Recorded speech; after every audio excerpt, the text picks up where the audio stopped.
மாற்றுவார், போராட்டங்களை மாற்றுவார். எத்தனையோ விதமான போராட்டங்கள், எத்தனையோ கண்ணீரோடு வந்திருக்கலாம். என்னை உயர்த்தின தேவன் உங்களை உயர்த்த வல்லமையுள்ள தேவனாக இருக்கிறார். ரெண்டு கரங்களை மேல உயர்த்த போகுது. ஹalleluya. வசனத்தை இளைஞர்கள் மத்தியில் எடுத்து வைக்க வேண்டும் என்று விரும்ப என்னோடு கூட ஒரு வேத புத்தகத்தை யோவேல் 3ஆம் அதிகாரம் 1ஆம் வசனத்தை எடுத்தவர்கள் சத்தமாக வாசிக்க கேட்போம். ஒரு ஊற்று கர்த்தருடைய ஆலயத்திலிருந்து புறப்பட்டு சித்தீம் என்று பள்ளத்தாக்கை நீர் பாய்ச்சலாக மாற்றும். கரங்களை வைத்து சொல்லுங்க ஹalleluya. தேவனுடைய வசனம் மிக அழகாக சொல்லப்பட்டிருக்கிறது. ஒரு ஊற்று கர்த்தருடைய ஆலயத்திலிருந்து புறப்பட்டு சித்தீம் என்று பள்ளத்தாக்கை நீர் பாய்ச்சலாக மாற்றும். எத்தனை பேர் விசுவாசிக்கிறீங்க? நல்ல கரங்களை மேல வைத்து சொல்லுங்க ஹalleluya. இந்த சபையிலிருந்து புறப்படுகிற ஒரு நீர் பாய்ச்சல், இந்த சபையிலிருந்து புறப்படுகிற ஒரு காற்று இந்த கன்னியாகுமரி மாவட்டத்தை அல்ல, இந்த இந்தியாவை அல்ல, இந்த உலகத்தை அசைக்க போகிறது. ராமன் சொல்லுங்க ஹalleluya.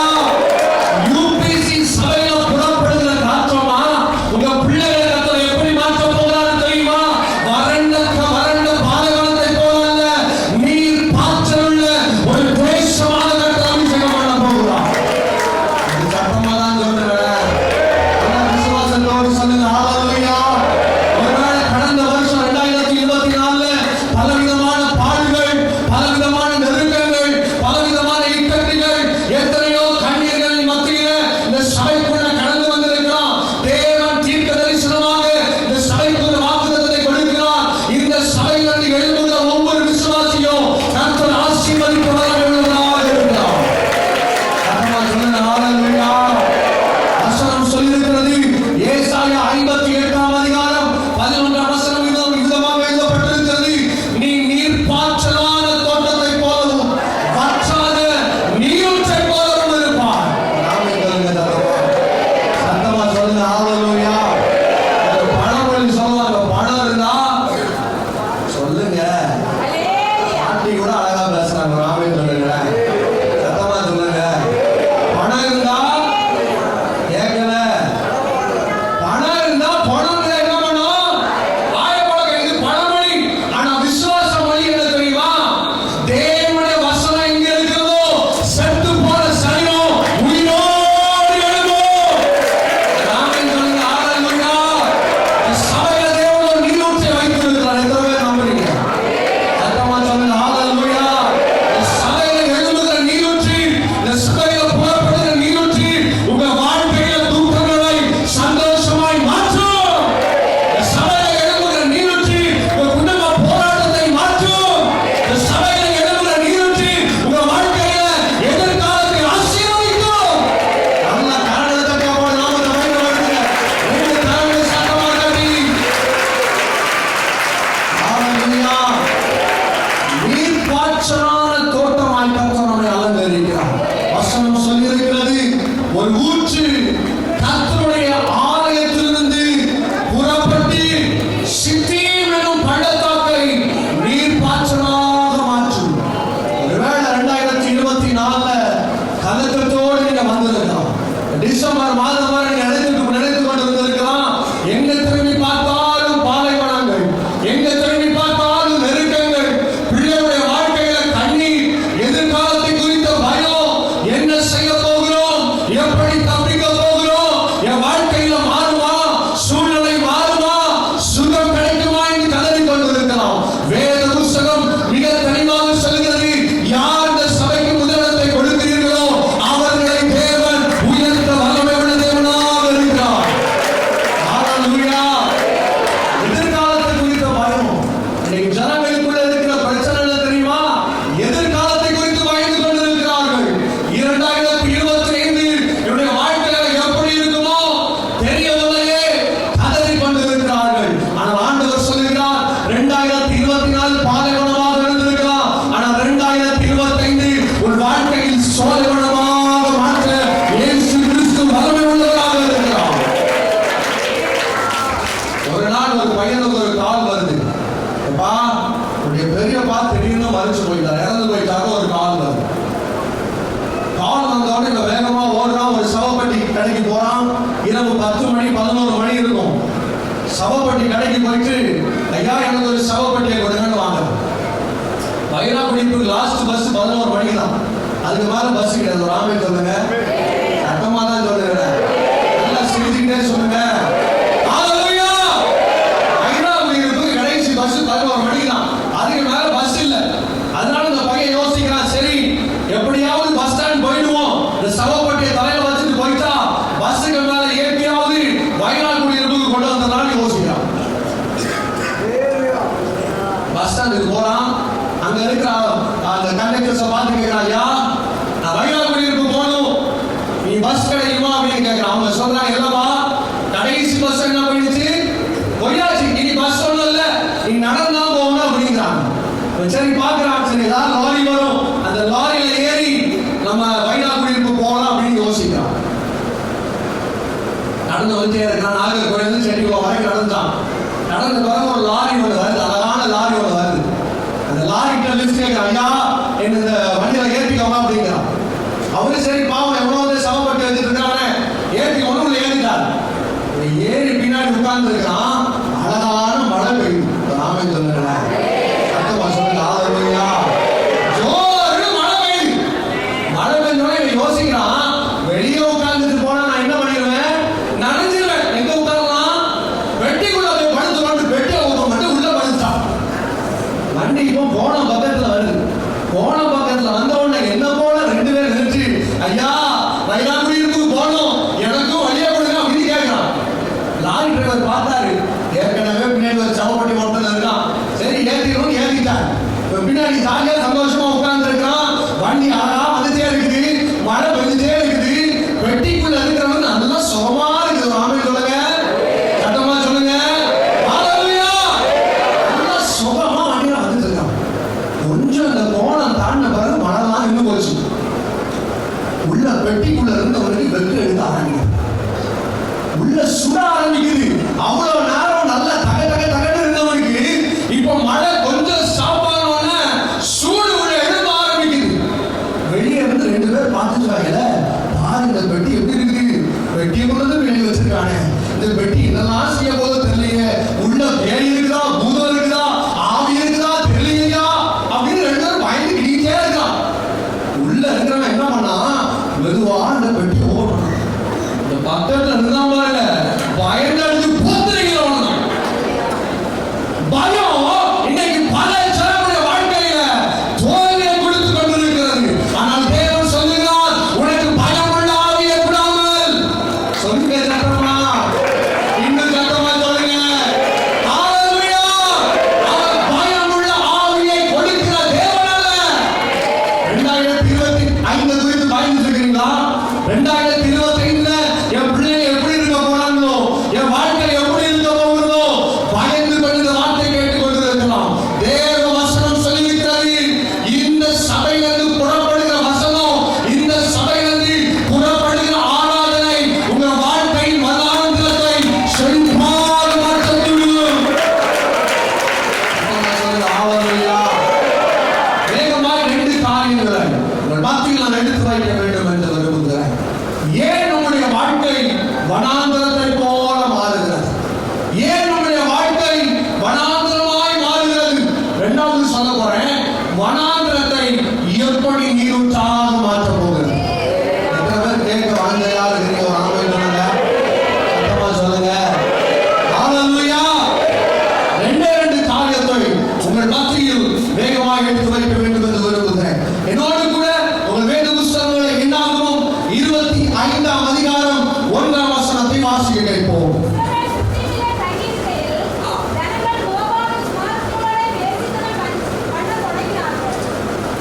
இஸ்ரவேல் சீத்தியில் தங்கியிருக்கையில் ஜனங்கள் மோவாபின் குமாரத்திகளோட வேசித்தனம் பண்ண தொடங்கினார்கள்.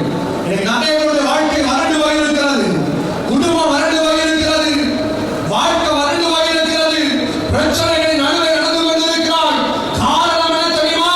வேத புஸ்தகம் சொல்லியிருக்கிறது, தேவனுக்கு பிரியமில்லாமல் இஸ்ரவேல் ஜனங்கள் மோவாபு கூட இணைந்தபடியினாலே தேவனுடைய சாபம் சீத்திமுக்குள்ளே கடந்து வந்தது.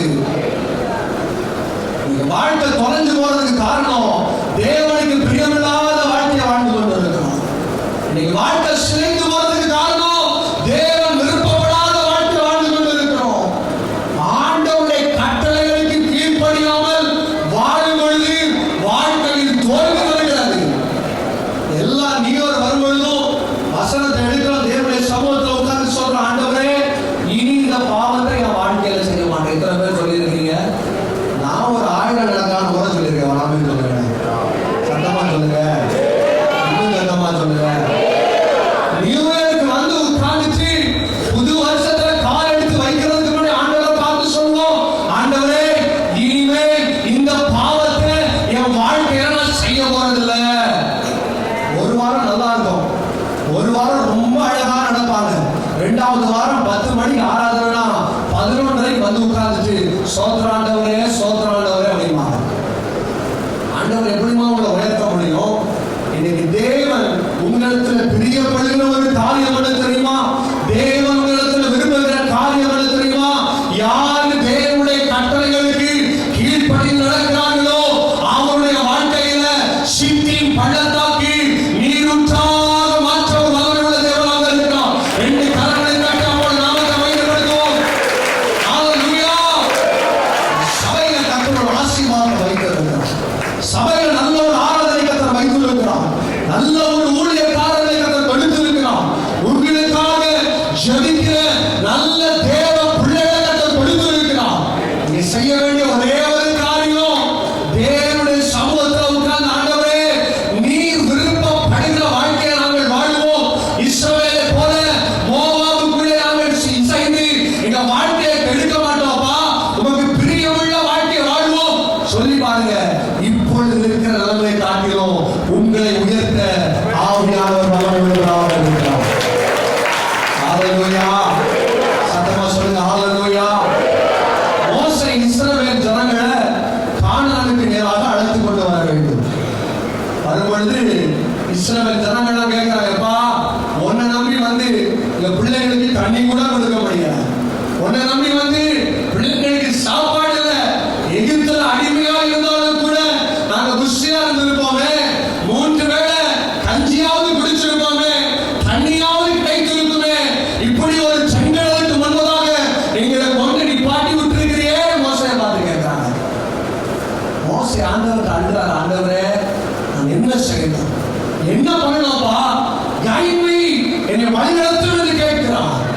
ஆண்டவர் ஒரே ஒரு வார்த்தை சொல்றாரு, நீ அந்த கண்மலையை பார்த்து பேசு அப்படிங்கிறார். என்ன சொல்றாரு? ஆண்டவர் உங்களை சொல்றாரு, உங்க பிரச்சனை மாறணும்னா யூபிசி சபையில வந்து உட்கார்ந்து ஜெபம் பண்ணு. நெருக்கம் மாறணும்னா தேவனுடைய சமூகத்துல உட்கார்ந்து முட்டங்கால் போட்டு நேரம் கிடைக்கும் போதெல்லாம் ஆண்டவருடைய சமூகத்துல ஜெபம் பண்ணும் பொழுது தேவன் பரத்திலிருந்து பார்க்கிற தேவன் வெளியரங்கமாய் கிரியை செய்ய வல்லமை உள்ள தேவனாக இருக்கிறார். ஹல்லேலூயா. மோசேட்ட சொல்றாரு, go and talk, நீ போய் பேசு என்று சொல்லுகிறார். ஆனா மோசே என்ன பண்ணா தெரியுமா? ஆண்டவர் சொல்றதை மீறி நான் என்னத்தான் பேசுறது, கையில இருக்கிற கோல் எடுத்து அடிக்க ஆரம்பித்தான். ஆண்டவர் ஆசீர்வாதம் கொடுத்துட்டாரு, ஆண்டவர் அவன் நினைத்த காரியத்தை கொடுத்துட்டாரு. ஆனா ஒரு பெரிய ஒரு ஆசீர்வாதத்தை அவன் வாழ்க்கையில கட் பண்ணாரு. என்ன தெரியுமா? அவன் சொல்றாரு, நீ கானானுக்குள்ள போவன்னு சொன்ன ஆண்டவர் கானானுக்கு வெளியே நீ படிச்சார். வாழ்க்கையில் ஆசீர்வாதம் குறைவுபடுவதற்கான காரணம் சிற்றினை பார்த்த ஆண்டவர் சொல்லுகிறார், நான் உன்னை நீர் பாய்ச்சலான தோட்டத்தை போல மாற்றுவேன். ஆனால் பல நேரங்களில் நம்முடைய வாழ்க்கை வறண்டு போறதுக்கு காரணம் தெரியுமா? தேவனுக்கு பிரியமில்லாத காரியங்கள், தேவன் விரும்பாத காரியங்கள், தேவனுக்கு அருவருப்பான காரியங்களை நம்முடைய வாழ்க்கையில் ஸ்கில் கொண்டிருக்கிறோம். இந்த புதிய வருஷத்துல கால் எடுத்து வைக்கும் போது ஒப்புக்கொள்ளுங்க, ஆண்டவரே என் வாழ்க்கையை நீர் மாற்றுவோம்ப்பா, ஆண்டவரே என் நெருக்கத்தை நீர் மாற்றும், என் போராட்டங்களை நீர் மாற்றும், என் வேதனைகளை மாற்றும், என் கண்ணீரை நீர் மாற்றும் என்று கேளுங்கள். 2025 உன் கண்ணீருக்கு தேவன் பதில் கொடுக்கிற தேவனாக இருக்கிறார். சத்தமா சொல்லுங்க ஹல்லேலூயா. நிறைய பேருடைய வாழ்க்கையில பாலைவனங்கள் பல கூட்டத்திற்கு கடந்து செல்லும் பொழுது, முடித்துவிட்டு ஜெபம் செய்யும் பொழுது, கடைசியாக ஜீசஸ் கான்சர் தேவனுடைய ஊழியத்தை செய்துவிட்டு நான் ஜெபம் செய்து கொண்டிருந்தேன். ஒரு தம்பதியினர் நோக்கி வந்தார்கள். அதுல என்ன பார்த்து சொன்னாங்க, ஐயா எனக்கு 2 ஆண் பிள்ளைகள், 2 பேரையும் நான் MBBS படிக்க வைத்திருக்கிறேன். 2 பேரும் மூத்தவனுக்கு கல்யாணம் ஆகிவிட்டது, 2வது மகன் இப்பொழுதுதான் இன்டர்ன்ஷிப் செய்து கொண்டிருக்கிறார். என்னுடைய நிலங்களை விற்று எனக்கு இருந்த ஆஸ்தி அந்தஸ்துகளை விற்று அவனை படிக்க வைத்தேன். ஆனால் 2 பேரும் என்னுடைய வாழ்க்கையில் ஆதரவற்றவர்களாக என்னையும் என்னுடைய மனைவியும் தள்ளி வைத்துக் கொண்டு நாங்கள் ஒரு அனாதைகளை போல இருக்கிறோம் ஐயா. எங்கள் வாழ்க்கை ஒரு பாலைவனத்தை போல இருக்கிறது. எங்களுடைய வாழ்க்கை நெருக்கத்துக்குள்ளே இருக்கிறது. எங்களுடைய வாழ்க்கை சிக்கி போன ஒரு அனுபவத்திற்குள்ளே நாங்கள் வாழ்ந்து கொண்டிருக்கிறோம். எங்களுக்காக ஜெபம் செய்யுங்கள் என்று கேட்டார்கள். ஆண்டவர் இந்த உலகத்தில் ஒன்றும் செய்ய முடியாது. ஆண்டவர் ஒன்றும் செய்ய முடியாது. எந்தெந்த பெரிய காரியம் இருந்தோ இந்த உலகத்தில் ஒன்றும் செய்ய முடியாது. ஆனால் தேவனால் கூடாத காரியம் இந்த உலகத்தில் ஒன்றுமில்லை. ஹல்லேலூயா. 3 காரியங்களை மிக சீக்கிரமாக உங்கள் மத்தியில் எடுத்து வைக்க போகிறேன். நம்முடைய வாழ்க்கை வறண்டு போன வாழ்க்கை செழிப்பாக மாற வேண்டுமானால் வேத புஸ்தகம் என்ன நமக்கு கற்றுத் தருகிறது? என்னோடு கூட உங்கள் வேத புஸ்தகத்தை எபிரேயர் 11ஆம் அதிகாரம் 1ஆம் வசனத்தை நாம் வாசிக்க கேட்போம். விசுவாசமானது நம்பப்படுகிறதின் உறுதியும் காணப்படாதவைகளின் நிச்சயமாக இருக்கிறது. எனக்கு அருமையான தேவ பிள்ளைகளே, இந்த சீத்தியம் என்கிறது என்ன தெரியுமா? இது ஒரு வகையான ஒரு மரம். இது எப்படிப்பட்டது? சத்தமா சொல்லுங்க. இது என்னது? சீத்தியம் என்பது ஒரு மரம். இதனுடைய இன்னொரு பாஷையில் என்ன சொல்லுவாங்கன்னா அக்கேசியா என்று சொல்லுவார்கள். மூல பாஷையிலே இதற்கு கொடுத்திருக்க பெயர் அக்கேசியா. ராமன் சொல்லுங்க. முடிச்சிருக்கிறவங்க ராமன் சொல்லுங்க. சந்தோஷமா சொல்லுங்களேன். ஹல்லேலூயா. இதற்கு அழகான ஒரு பெயர் கொடுக்கப்பட்டிருக்கிறது. இந்த சீத்தியமுக்கு மூல பாஷையில அக்கேசியா என்று பெயர். இந்த மரம் எப்படி இருக்கும்னா முள்களோட இருக்கும். எப்படி இருக்கும்? முள்களா இருக்கும். அழகான மஞ்சள் கலர் ஒரு பூ. நம்ம லோக்கல் நம்ம இந்தியாவில் அதோடைய ஃபேமிலி ஒன்று இருக்கிறது. கருவேல மரம் என்று சொல்லுவோம். எத்தனை கேள்விப்பட்டிருக்கு? கருவேல மரம் இந்த அக்கேசியா உட்டோட ஒரு ஃபேமிலி. ஆண்டவர் சொல்லுகிறார், இந்த முள்ளுள்ள ஒரு வாழ்க்கைய, இந்த பாலைவனத்தை போல இருக்கிற வாழ்க்கைய அவர் சோலைவனமாக மாற்ற வேண்டுமானால் முதலாவது உங்களுக்குள்ள இருக்கிற ஒரு அனுபவம் விசுவாசம் இருக்கணும். நேற்றைய தினத்தில் அக்கேசியா வுட் எப்படிப்பட்டது என்று இன்டர்நெட்டில் பார்த்துக் கொண்டிருக்கும் பொழுது அக்கேசியாவை குறித்து மிக அழகான 3 காரியங்கள் கொடுத்திருந்தார்கள். முதலாவது, இந்த சித்தி மரம் எப்படிப்பட்டது தெரியுமா? உறுதியான மரம். நான் சொல்றது புரியுது? ஆமென் சொல்லுங்க. சித்தி மரம் சாதாரண மரம் அல்ல. இட்ஸ் வெரி ஸ்ட்ராங் என்று எழுதப்பட்டிருக்கிறது. இன்னைக்கு கொஞ்சம் ஒரு போராட்டம் வந்த உடனே சபையில ஜனங்களை பார்க்க முடியல. கொஞ்சம் பிரச்சனை வந்த உடனே 10 மணிக்கு வருகிற ஆராதனை 12 மணியாக மாற்றப்படுகிறது. கொஞ்சம் பிரச்சனை வந்த உடனே குடும்பத்தில் ஜெபங்கள் குறைவுபட்டு கொண்டிருக்கிறது. ஆனால் ஆண்டவர் உங்கள் குறைவை மாற்ற வேண்டுமானால் முதலாவது அனுபவம் சித்தி என்பது ஸ்ட்ராங் ஃபெய்த்தை சொல்லுகிறது. விசுவாசம். ராமன் சொல்லுங்க. எப்பொழுது தேவனுக்கு மேல ஒரு உறுதியான நம்பிக்கையை நீங்க வைக்கிறீங்களோ, எப்போ ஆண்டவருக்கு மேல உறுதியான ஒரு நம்பிக்கையை வைக்கிறீங்களோ, உங்க துக்க நாட்களை மாற்ற ஆவியானவர் வல்லமையுள்ள தேவனாக இருக்கிறார். ஹல்லேலூயா. சித்தி எதற்கு யூஸ் பண்ணாங்க தெரியுமா? வேத புத்தகத்தில் வாசிக்கும் பொழுது யாத்திராகமம் 25ஆம் அதிகாரம் 10ஆம் வசனத்திலே சொல்லப்பட்டிருக்கிறது. சித்தி மரத்தினாலே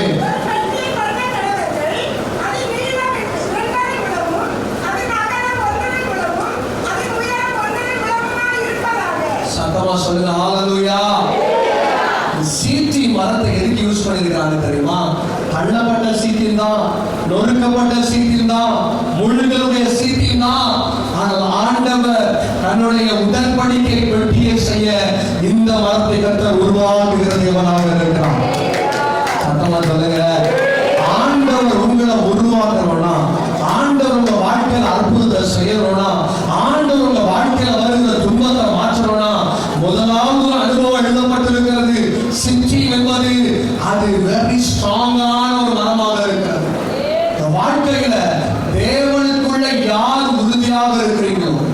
யாரு தேவனை மட்டும் நம்பி இருக்கிறீங்களோ, யாரு தேவனை மட்டும் விசுவாசிக்கிறீங்களோ, உங்க வாழ்க்கையை மாற்ற ஆவியானவர் வல்லமை உள்ளவராக இருக்கிறார். ஹல்லேலூயா. சத்தமா சொல்லுங்களேன். ஹல்லேலூயா. சிம்சோனுடைய வாழ்க்கையை நாம் பார்க்கும் பொழுது, சிம்சோன் ஆண்டவர் அவனுக்கு நல்ல ஒரு ஆசீர்வாதத்தை கொடுக்கிறார், நல்ல ஒரு பலனை கொடுக்கிறார். வேத புத்தகத்தில் அவனை குறித்து சொல்லும் பொழுது ஆண்டவர் சொல்லுகிறார், அவன் ஒரு பராக்கிரமசாலி. அவன் ஒரு பராக்கிரமசாலி, அவன் வல்லமை உள்ளவன், அவன் பராக்கிரமம் உள்ளவன் என்று சொல்லுகிறான். அழகான உடன்படிக்கை பண்றாருப்பா, எக்காரணத்தை கொண்டும் யார் உன்னை என்ன கேட்டாலும் என்னோடு செய்த உடன்படிக்கை என்ன பண்ணக்கூடாது, வெளியே சொல்லக்கூடாது. நீ ஸ்ட்ராங்கா இருக்கணும். ஆண்டவரோடு செய்த உடன்படிக்கையில நீ உண்மையாக இருக்கணும். உனக்கு கொடுத்த ஆசீர்வாதத்துல உண்மையாக இருக்கணும். ஆண்டவர் நம்மளுக்கு ப்ராமிஸ் பண்றார். ஆனால் இந்த உலகத்தை பார்க்கிறான், இந்த உலக இன்பங்களை பார்க்கிறான். பரவாயில்ல, நல்லா இருக்குதே, இந்த உலகத்துல கொஞ்சம் வாழ்ந்தா நல்லா இருக்குமே, இந்த உலக காட்டுற வழியில வாழ்ந்தா நல்லா இருக்குமே, இப்படியே போனா என் வாழ்க்கை செழிச்சிருமே, அது பின்னாடி நடக்கலாம். அவ்வளவு பராக்கிரமசாலி தன் வாழ்க்கையில முடிவுல வரும் பொழுது ஒன்றுமில்லாமல் மாற்றப்படுகிறான். வசனம் சொல்லுகிறது, அவனுக்கு குரங்கு வித்த காட்டுறது மாதிரி காட்டினாங்க. எப்படி இருந்தவன்? பராக்கிரமாக வாழ்ந்தவன், செல்வமாக வாழ்ந்தவன், புஷ்டியாக இருந்தவன். ஆனா முடிவில் அவனுடைய வாழ்க்கையை பார்க்கும் பொழுது வேத புஸ்தகம் சொல்லியிருக்கிறது, அப்படி வாழ்ந்தோடைய நிலைமை ஒன்றும் இல்லாமல் ஒரு குரங்க வித்த காட்டுற மாதிரி காட்டுறாங்க. ஒரு 2 பில்லருக்கு நடுவில் அவனை கட்டி வச்சிருக்காங்க. இப்ப ஆண்டவரை பார்த்து கூப்பிடுறாங்க, தகப்பனே நான் செய்தது தப்பாப்பா, ஆண்டவரே நான் செய்தது தவறு தகப்பனே, உமக்கு பிரியமில்லாமல் நான் வாழ்ந்து விட்டேன், உமக்கு துரோகம் செய்திருக்கிறேன், உமக்கு பிரியமில்லாத ஒரு வாழ்க்கையை என் வாழ்க்கையில வாழ்ந்துட்டேன்ப்பா, எனக்கு ஒரு விஷயம் இறங்குவீங்களான்னு கேட்கிறான். வசனம் என்ன சொல்லுது தெரியுமா? நியாயாதிபதிகள் 16ஆம் அதிகாரம் 30ஆம் வசனத்தின் கடைசி பகுதியில, அவன் நல்ல பலத்தோடு இருக்கும் பொழுது கொஞ்சவனை பார்க்கிறோம், அவன் சாகும் பொழுது கொஞ்சவனுடைய எண்ணிக்கை அதிகமாக இருந்தது. காரணம் என்ன தெரியுமா? தேவன் அவனுக்குள்ளே அசைவாட ஆரம்பித்தார். ஆமென் சொல்லுங்க. கர்த்தர் நல்ல ஒரு நீரூற்றை உங்க வாழ்க்கையில கொடுத்திருக்கிறார், நல்ல ஒரு சபை உங்க வாழ்க்கையில கொடுத்திருக்கிறார். எத்தனையோ பேருக்கு ஆப்ஷன் கொடுக்கப்படல, ஆனா நல்ல சபை கர்த்தர் உங்களுக்கு கொடுத்திருக்கிறார். இந்த நீரூற்றுல நீங்க கடந்து வரும் பொழுது, இந்த நீரூற்றுல விசுவாசமாய் தேவனுடைய சமூகத்தில் காத்திருக்கும் பொழுது, ஆண்டவர் உங்களை மாத்திரமல்ல உங்கள் குடும்பத்தை உயர்த்த அவர் நீதியுள்ள தேவனாக இருக்கிறார். ஹல்லேலூயா. சத்தமா சொல்லுங்க, சத்தமா சொல்லுங்க. இந்த குட்டிகள்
வலிமை உள்ளது, ஸ்ட்ராங்கானது, விசுவாசத்தில் நிலைத்திருக்கிறதாக இருக்கிறது.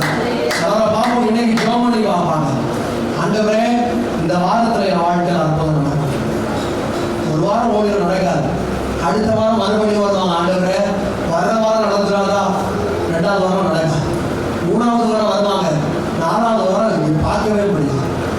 விசுவாசம் நாளுக்கு நாள் குறைந்து கொண்டே இருக்கிறார். தேவன் சொல்லுகிறார், காணப்படாதவைகளை நிச்சயமாக யோசிக்க முடியாது, ஆனால் தேவன் செய்து கொடுக்கிற தேவனாக இருக்கிறார். எண்ண முடியாது, உங்க வாழ்க்கை நடப்பிக்கிற தேவனாக இருக்கிறார். முதலாவது ஒரு அனுபவத்தை பார்க்கிறோம். சித்தி விசுவாசத்தை காட்டுகிறது. சின்ன வயசா இருக்கும் பொழுது எங்க அப்பா திருநெல்வேலியில ஜுவாலஜி லெக்சராக வேலை பார்த்து கொண்டிருந்தார்கள்.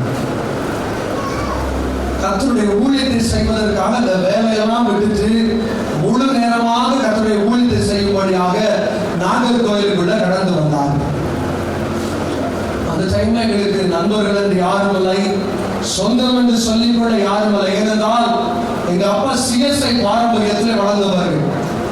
எங்க தாத்தா எங்க அப்பாவை பார்த்து சொன்னாங்க, நீ ஊழியத்துக்கு போறது எனக்கு கவலை இல்லை, ஆனா பெந்தெகோஸ்து ஊழியத்துக்கு போனா என் வீட்டுல கால் வைக்க கூடாதுன்னு சொன்னாங்க. உடம்புல எங்க அப்பா ஆண்டவரை மட்டும் நம்பி எங்க அம்மாவை கூட்டி கொண்டு நாகர்கோயிலுக்கு கடந்து வருகிறார். ஆண்டவரை மட்டும் நம்பினாங்க. உலகம் சொல்லிச்சு, நீலாம் வாழவே முடியாது. உலகம் சொல்லிச்சு, உன் பிள்ளைங்க நாசமா போயிடுவாங்க. உலகம் சொல்லிச்சு, இதோட உங்க வாழ்க்கை சீரோ அப்படின்னு சொன்னாங்க. எங்க அப்பா வீட்டுல ஒரு அழகான ஒரு சின்ன வீடு வாங்கி வச்சிருக்காங்க. சின்ன வீடு, அந்த டாய் வீடு என்று சொல்லுவோம், பப்பி ஹவுஸ் என்று சொல்லுவாரு. எத்தனை வீட்டுல அது இருக்குது. இந்த ₹1 காயில வச்சா அந்த சின்ன ஒரு நாய் வந்து உள்ள எடுத்துட்டு வெளியே வந்துடும். ஸோ உங்களுக்கு தெரியுமானு தெரியல, எங்க அப்பா அந்த பப்பி ஹவுஸை வாங்கினாங்க. நாங்க வாடகை வீட்டுல இருக்கும் பொழுது ஒரே ஒரு வார்த்தையை அந்த வீட்டுக்கு மேல எழுதுறாங்க, எங்களுக்கு ஒரு வீடை தர தேவனால் கூடும். எங்களுக்கு ஒரு வீட்டை கொடுக்க தேவனால் கூடும் எழுதினார்கள். விசுவாசம் சாதாரணமா இன்னைக்கு நீங்க நினைக்கலாம் இது நடக்காதுன்னு. அந்த தேவன் என்ன சொல்றாரு தெரியுமா, நினைப்பதை காட்டிலும் எண்ணுவதை காட்டிலும் அற்புதமான காரியங்களை செய்ய அவர் வல்லமை உள்ள தேவனாக இருக்கிறார். ஹல்லேலூயா. எல்லாரும் ஒதுக்கி தந்தாங்க, குடும்பத்துல எல்லாரும் ஒதுக்கி தந்தார்கள்.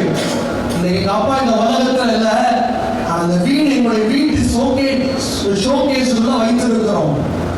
இன்னைக்கு ஆண்டவர்கள் திரும்பி பார்க்கும் பொழுது ஆண்டவர்களை எவ்வளவா உயர்த்திருக்கிறார்.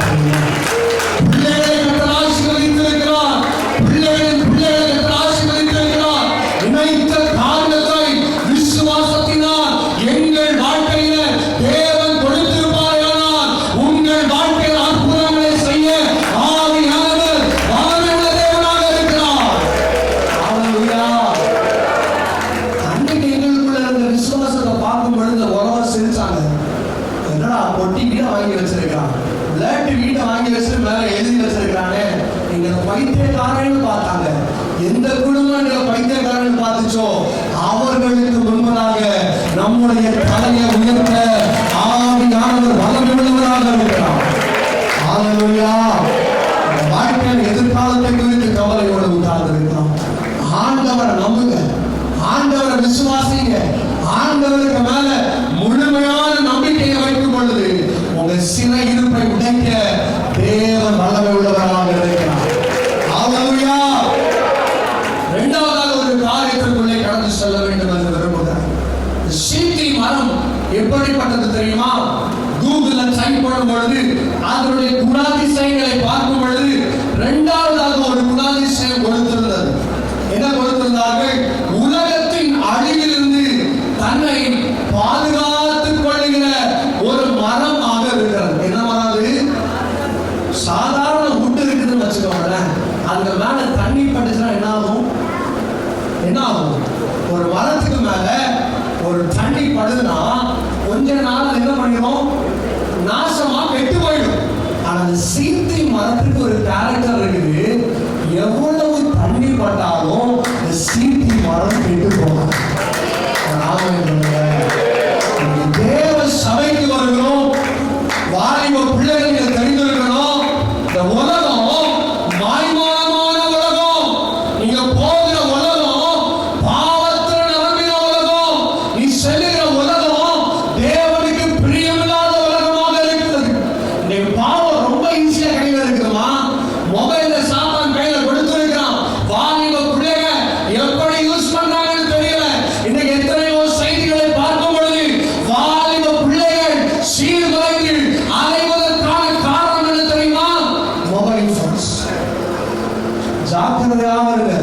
பிள்ளைங்க கையில போன்ஸை கொடுக்கும் பொழுது ஒரே ஒரு காரியம் சிந்தித்துக் கொள்ளுங்க, இது தேவனுக்கு பிரியம்தானா?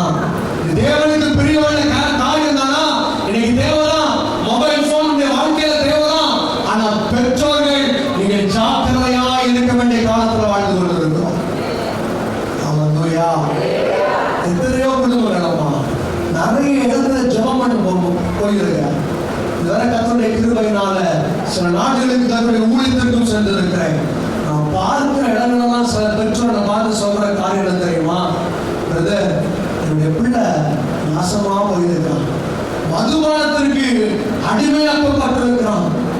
பிரதர், என்னுடைய குடும்பத்துல இந்த பிள்ளைங்க சீரழிந்து போயிருக்கிறார்கள். காரணம் என்ன தெரியுமா? இயேசு கிறிஸ்து என்கிற பாதுகாப்பு அந்த பிள்ளைகளிடத்துல இல்லை. சீட்டி என்ன பண்ணுவது தெரியுமா? எப்படிப்பட்ட தண்ணீருக்கு மேல விழுந்தாலும், எப்படிப்பட்ட காரியங்கள் அதை அழிக்க வேண்டும் என்று நினைத்தாலும் அது தன்னை பாதுகாத்துக் கொள்ளும்.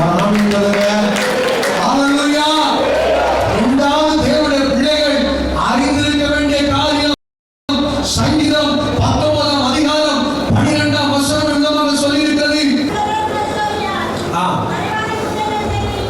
மறைந்து கிடக்கும் பிள்ளைகளிலிருந்து என்னை சுத்திகரியும்.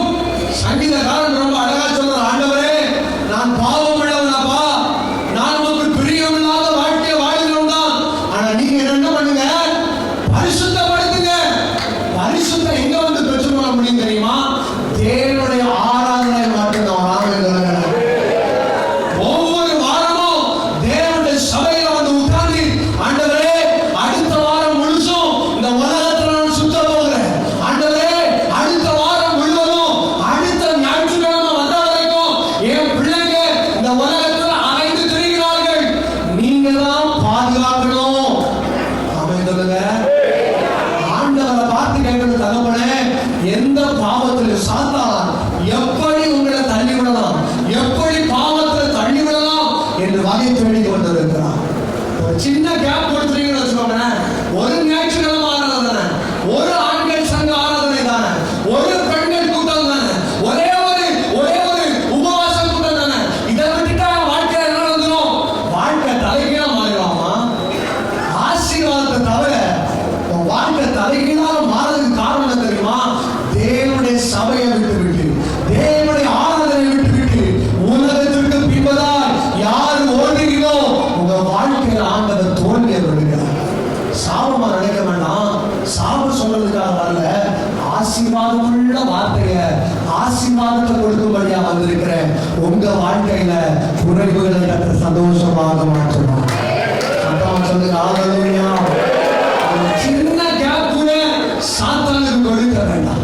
ஒரு சின்ன ஒரு சூழ்நிலை கூட சாத்தானுக்கு கொடுக்க வேண்டாம். ஆண்டவருடைய சமூகத்துல, தகப்பனே, ஒவ்வொரு நாளும் என்ன பரிசுத்தப்படுத்துவப்பா, எங்க பிள்ளைகளை பரிசுத்தப்படுத்தும், குடும்பத்தை பரிசுத்தப்படுத்தும், போகிற இடத்துல பரிசுத்தப்படுத்தும் என்று கேட்டு பாருங்கள். நீ எதிர்பார்க்கிற ஆசீர்வாதத்தை உங்க வாழ்க்கையில் கொடுக்க தேவன் பலமுள்ளவராக இருக்கிறார். அல்லேலூயா. ஒரு நாள் ஒரு மனுஷன் ஒரு வீட்டை வியாபாரம் பண்றதுக்காக செய்தித்தாள்ல ஒரு நியூஸை போடுறார். ஒரு வீடு விற்பனைக்கு இருக்கிறது. அந்த வீடு ரொம்ப சீப்பான ரேட்ல போட்டிருக்கிறார். ஆனா கீழே ஒரே ஒரு கண்டிஷன் போட்டிருக்கிறது, வீட்டை முழுசுமா வித்துருவேன், ஆனா வீட்டுல இருக்கிற ஒரே ஒரு ஆணி மட்டும் எனக்கு சொந்தம். ஆணி எத்தனை பேருக்கு தெரியும்?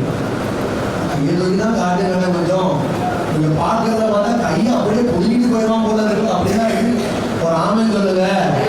சத்தமா நல்லா கையை மேல வைத்து சொல்லுங்க. ரெண்டு கரத்தையும் மேல வைத்து சொல்லுங்க. ரெண்டு கையை தட்டி சொல்லுங்க. அல்லேலூயா. அவர் ஒரு நியூஸ போடுறாரு, இந்த வீடு முழுசா வித்துறேன், ஆனா வீட்டுல இருக்கிற எதை மட்டும் கொடுக்க மாட்டேன். சத்தமா சொல்லுங்க. சூப்பர். ஆணிய மட்டும் கொடுக்க மாட்டேன் அப்படிங்கிறார். என்ன மாதிரி ஒருத்தன் வரான், பரவாயில்லடா, நல்ல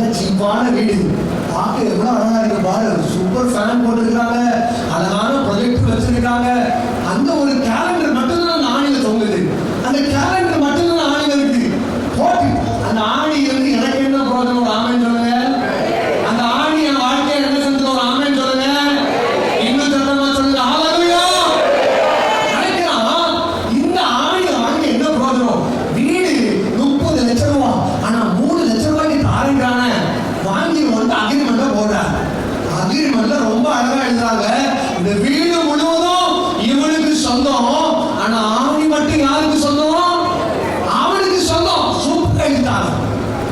வீடு எல்லாம் பத்திரம் எல்லாம் முடிஞ்சது. சந்தோஷமா அந்த பத்திரத்தை எடுத்து அவன் கையில கொடுத்துட்டு காட் பிளஸ் யூ சொல்லி அனுப்பி வச்சிட்டாங்க. ஒரு வாரம் தாண்டி போகிறது, 2 வாரம் தாண்டி போகுது. வீடு ஒரு ஆள் தட்டுறாங்க, பயங்கரமா தட்டுறாங்க. தட்டோட இந்த ஆள் வெளியே வந்து பாக்குறாரு. யாரான்னு பார்த்தா இந்த பழைய ஓனர் இருக்கிறார். யார் நிற்கிறான்? பழைய ஓனர் சிரிச்சுட்டே நிற்கிறாரு. பைசமாக பிரதர் ராமே சொல்லுங்க, சத்தமா சொல்லுங்க. ரொம்ப அழகா சிரிச்சு வந்து பைசலாலையா அப்படின்னு கூப்பிடுறாங்க. இவரு சந்தோஷமா வீட்டை திறந்தாரு. வாங்க வாங்க வந்து உட்கார வச்சுட்டார். உட்கார வச்ச உடனே அவர் கேட்கிறாரு, எல்லாம் உங்களுக்கு சொன்னோம்னா என்னுடைய ஆணியை மட்டும் பார்த்துட்டு போறேன் அப்படின்னாரு. என்ன சொன்னாரு? ஆணியை மட்டும் பார்த்துட்டு போறையா? ஏன் ஆணி யாருக்கு சொந்தம்? அவருக்கு சொந்தம். இவரால ஒண்ணும் சொல்ல முடியாது. சரி எடுத்துட்டு போங்க. இவர் வந்து பார்த்தாரு, பா எவ்வளவு நீட்டா வச்சிருக்காங்க, அழகான வசனத்தை தொங்க போட்டிருக்காங்க, எவ்வளவு நல்லா இருக்குன்னு போயிட்டார். 1 மாசம் ஆகுது, 2 மாசம் ஆகுது, 3 மாசம் ஆகுது, 4 மாசம் ஆகுது.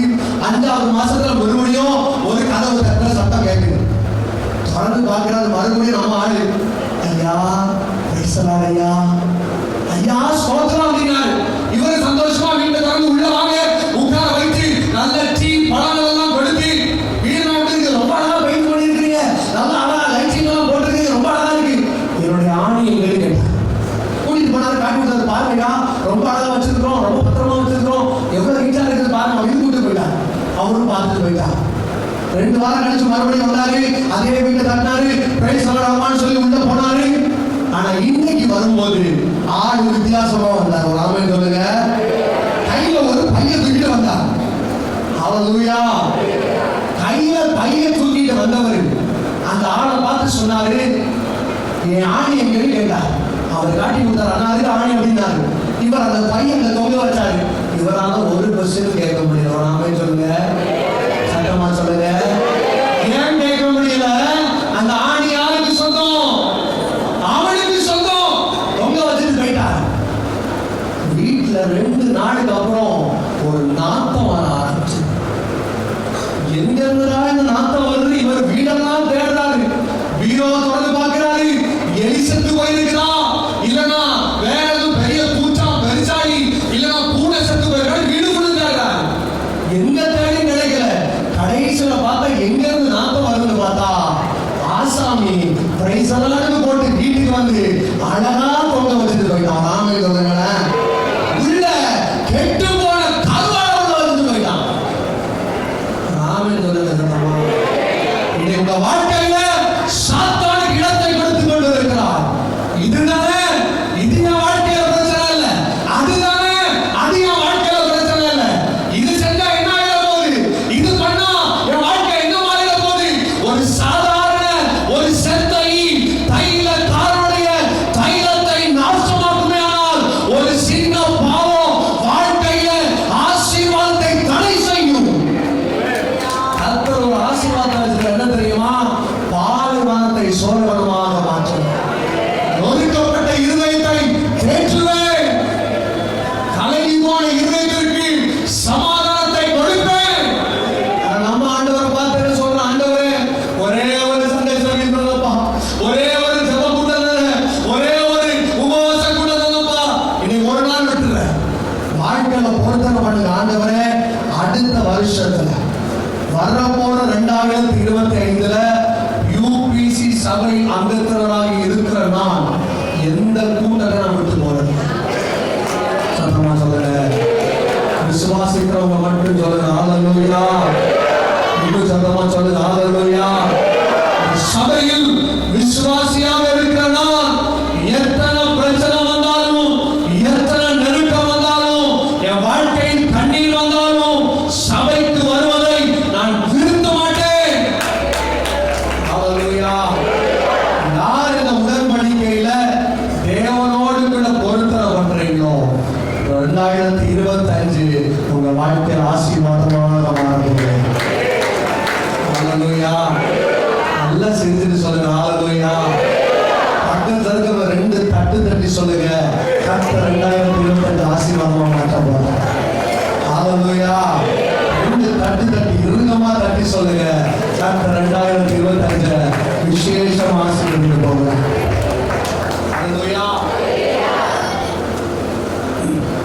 போக்கு நடத்துறோம்னா ஒரு பழமொழி சொல்வது உண்டு.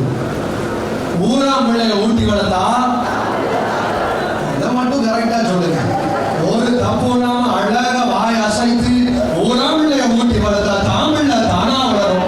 ஹல்லேலூயா. சொல்றதுலாம் நல்லா தான் இருக்கு, ஆனா செயல்பாட்டுல பார்க்க முடியலையே. நீங்க நினைக்கலாம் எதனால இப்படி சொல்றாங்க, வேற ஒண்ணும் இல்ல, பழமொழி சொல்லி இருக்கிறது, ஊராம் பிள்ளைய ஊட்டி வளர்த்தா தாமிழ்ல தானா வளரும். பக்கத்துல இருக்கிறவங்களை நல்ல கருத்தை பிடிச்சு சொல்லுங்க, கர்த்தர் உன்னை ஆசீர்வதிப்பார். என்ன நடக்க போகுது தெரியுமா? உங்க குடும்பத்துல கர்த்தர் ஆசீர்வாதத்தை கொண்டு வர போகிறார். நம்ம கர்த்தருடைய கரங்களை தட்டி, கரங்களை உற்சாகமா தட்டி, நல்ல பலத்தோடு தட்டி, நல்ல விசுவாசத்தோடு தட்டி, ஆண்டவருடைய நாமத்தை மகிமைப்படுத்துவோம். ஹல்லேலூயா. ஊராம் பிள்ளைய ஊட்டி வளர்த்தா பக்கத்துல இருக்கிறவங்களுக்காக ஜெபம் பண்ண ஆரம்பிச்சிட்டீங்கன்னா உங்க வாழ்க்கையில சிறையிருப்பு மாறும். நம்புறீங்களா? நம்புறவங்க மட்டும் ஆமென் சொல்லுங்க. பக்கத்துல இருக்கிறவங்களுக்காக ஜெபம் பண்ண ஆரம்பிச்சிட்டீங்கன்னா உங்க வாழ்க்கையில வியாதி மறையும். சத்தமா சொல்லுங்க, இன்னும் சத்தமா சொல்லுங்க. பக்கத்துல இருக்கிறவங்களுக்காக ஜெபம் பண்ண ஆரம்பிச்சிட்டீங்கன்னா வீடு வாசல் இல்லாதவனுக்கு தேவன் 2025ல வீட்டை கொடுக்க போகிறார். சத்தமா சொல்லுங்க, பிள்ளைங்களா சத்தமா சொல்லுங்க. ஹல்லேலூயா. முதலாவது அனுபவத்தை பார்த்தோம். சித்தி என்பது விசுவாசம், உறுதியானது, வெரி ஸ்ட்ராங் என்று எழுதப்பட்டிருக்கிறார்.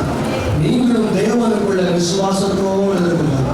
ஆண்டவரே என்னை பலப்படுத்தப்பா, நெருக்கத்தை மாற்றும், போராட்டங்களை மாற்றும். அழகான ஒரு பாடல் உண்டு, உண்மைத்தான் நான் நம்பி இருக்கிறேன், அற்புதங்கள் என் வாழ்க்கையில் நீங்க செய்யப்பா. ஒப்பு கொடுப்பீங்கன்னா கர்த்தர் நிச்சயமாக உங்க வாழ்க்கையை ஆசீர்வதிக்க வல்லமை உள்ளவராக இருக்கும். சத்தமா சொல்லுங்க. ஹல்லேலூயா.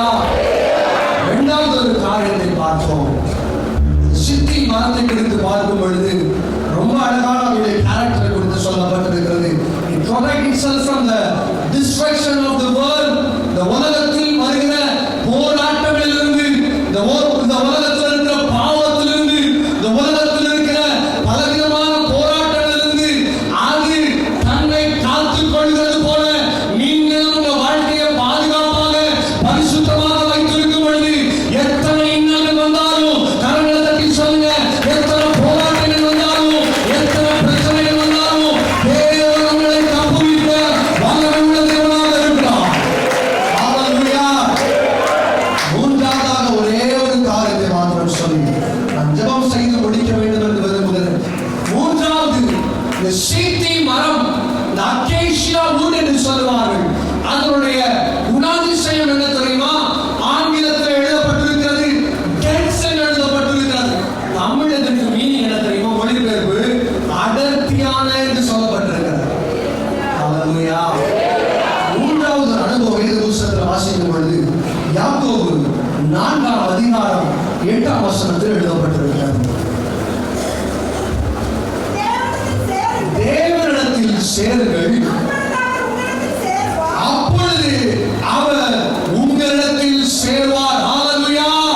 தேவனிடத்தில் நெருங்க நெருங்க நெருங்க உங்க வாழ்க்கையில துக்க நாட்களை மாற்ற ஆவியானவர் வல்லமை உள்ளவராக இருக்கிறார். அவரோடு இருக்கிற கனெக்ஷன் திக்காததாக. எத்தனை பேர் நான் சொல்றது புரியுதோ ஆமென் சொல்லுங்க. எத்தனை பேர் நான் சொல்றது புரியுது சத்தமா ஆமென் சொல்லுங்க. தேவனோடு இருக்கிற கனெக்ஷன், தேவனோடு கூட இருக்கிற கனெக்ஷன் உங்க வாழ்க்கையில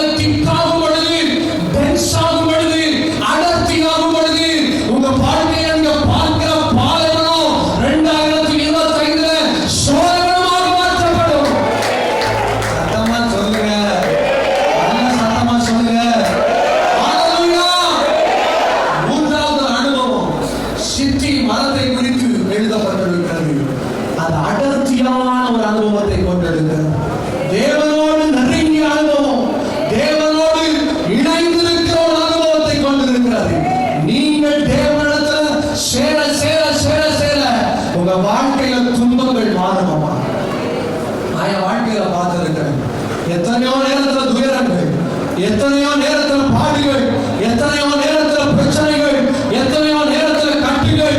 ஆனால் எப்பொழுதெல்லாம் தேவனிடத்தில் சேருகிறோமோ, எப்பொழுதெல்லாம் தேவனிடத்தில் நெருங்குகிறோமோ, நம்முடைய துன்பத்தை அவர் சந்தோஷமாக மாற்ற வல்லமையுள்ளவராக இருக்கிறார். ஹல்லேலூயா. அப்போஸ்தலர் யோவானை குறித்து வேத பண்டிதர்கள் விதமாக சொல்கிறார்கள். டொமேஷியன் சக்கரவர்த்தி என்று ஒருவர் இருந்தார். அவர் என்ன பண்றாரு? இந்த அப்போஸ்தலர் யோவான எண்ணெய் சட்டிக்குள்ள போறாரு. எங்க போறாரு? சின்ன ஒரு டிராப் நம்ம கையில பட்டா ஐயோ அவனு கத்துறோம். சத்தமா சொல்லுங்க, சத்தமா சொல்லுங்க. சின்ன ஒரு காயம் பட்டாலே தாங்க முடியல. ஆனா இந்த யோவான் எப்படிப்பட்டவர் தெரியுமா? தேவனுடைய வார்த்தையை சொல்லுகிற மனுஷன், தேவனோடு இருக்கிற கனெக்ஷன் ரொம்ப ஸ்ட்ராங்கான மனுஷன். அவருடைய வாழ்க்கையில் ஒரு சூழ்நிலை வந்து டொமேஷியன் சக்கரவர்த்தி அவரை தூக்கி எண்ணெய்க்குள்ள சுட்டெடுக்கணும்னு விரும்புறாரு. சிக்கன் 65 போல மேன் 65, மனுஷன் 65 செய்யலாம் நினைச்சாரு. ஆனா ஆண்டவர் சாதாரண தேவன் அல்ல. அவரோடு நெருங்கி இருக்கிறவர்களை எந்த சூழ்நிலை வந்தாலும் தப்பு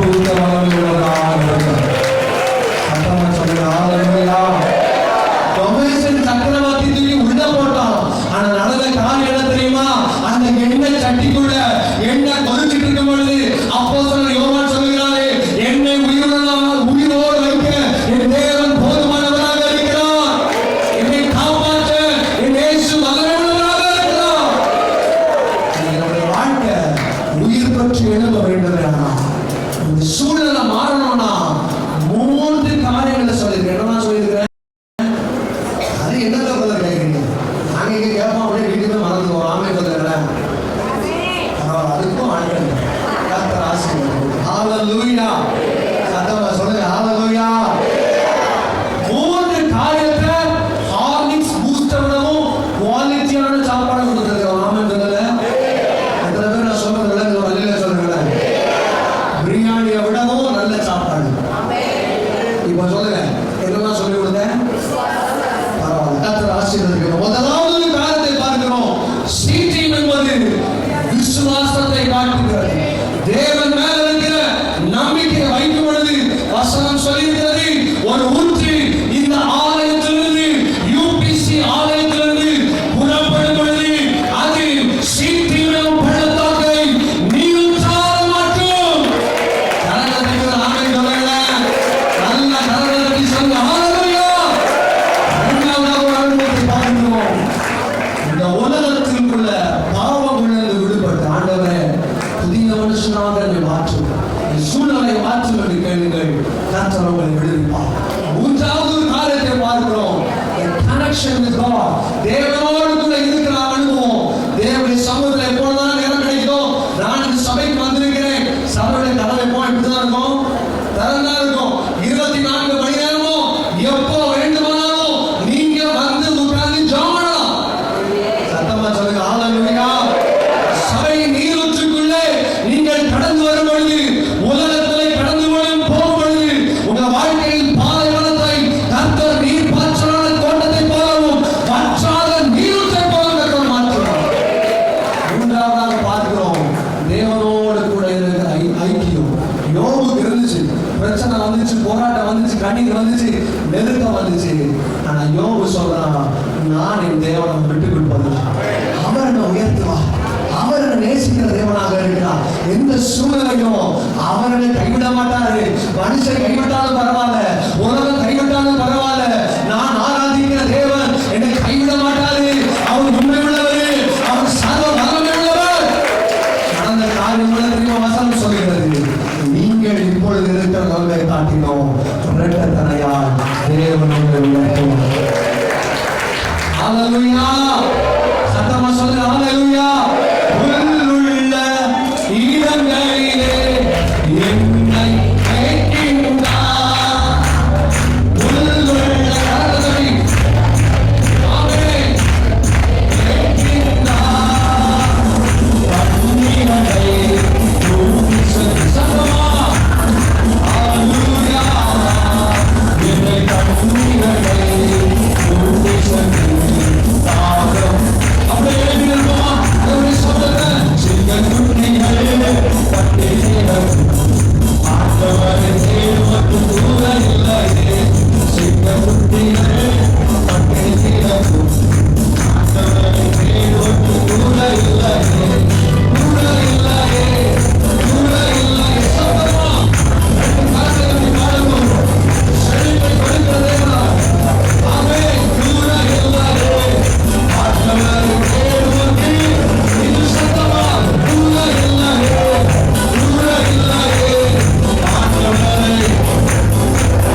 வார்த்தைகள் என்னுடைய வாழ்க்கையில்